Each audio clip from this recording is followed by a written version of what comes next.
Walang basihan at labag sa kanilang soberanya. Yan ang giit ng China sa bagong lagdang maritime law ng Pilipinas kung saan din nakasaad ang formal na pagbanggit sa West Philippine Sea. Pero ayon sa isang geopolitical analyst na ayon ng ating maritime zones law sa international law. Nakatutok si JP Soriano.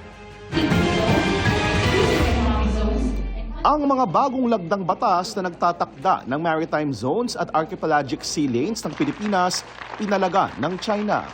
Sabi ng Chinese Foreign Ministry, ipinatawag ng Beijing ang ating ambassador na si Jaime Flor Cruz para iparating ang kanilang mariing pagkondena.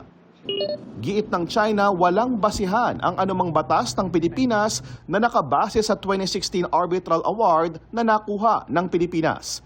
Nalalabag daw ang kanilang soberanya, karapatan at interes sa South China Sea na nakabatay raw sa kasaysayan at batas na tumatalimaan nila sa UN Convention on the Law of the Sea o UNCLOS at hindi raw apektado ng ating Maritime Zones Act.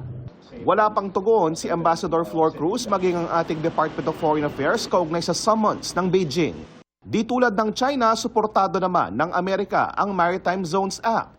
Para naman sa geopolitical analyst na si Don McLean Gill, mali ang sinasabi ng China na hindi naaayon sa international law ang ating Maritime Zones Law. This was drawn from international law. So I think that that is again another disinformation that is being spread. And we have to be very careful about the information that we uphold regarding these sort of activities.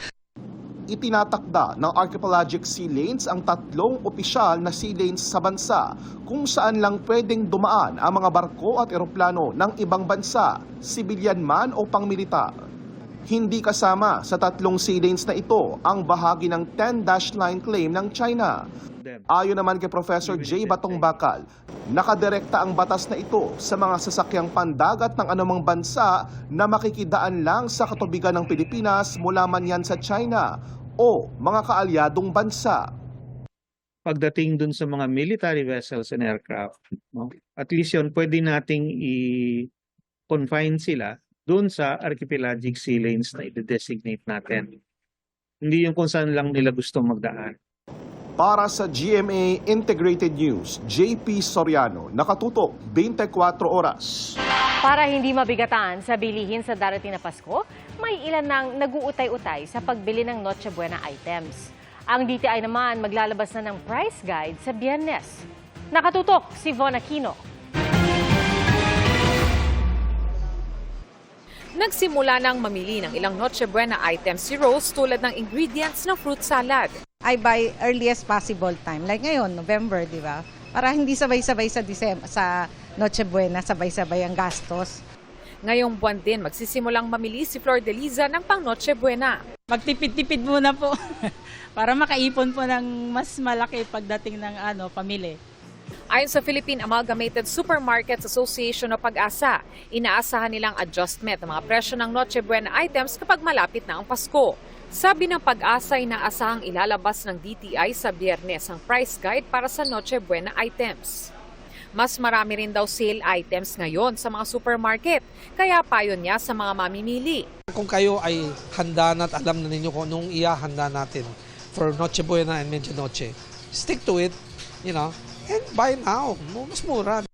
Sa datos ng Philippine Statistics Authority o PSA, mula nitong September hanggang October, tumaas ng bahagya ang presyo ng ilang Noche Buena items tulad ng sweet ham, fruit cocktail, processed cheese, mayonnaise at spaghetti sauce. Inihahanda na namin yung price guide ng Noche Buena for this year. So, abangan na lang po ninyo, no? So, i-announce naman po namin para din matulungan silang mag-budget, no? At saka makatingin, ano ba yung mga options na pwedeng pagpilian para sa ihahanda nila sa Noche Buena. Para sa GMA Integrated News, Von Aquino, nakatutok 24 oras.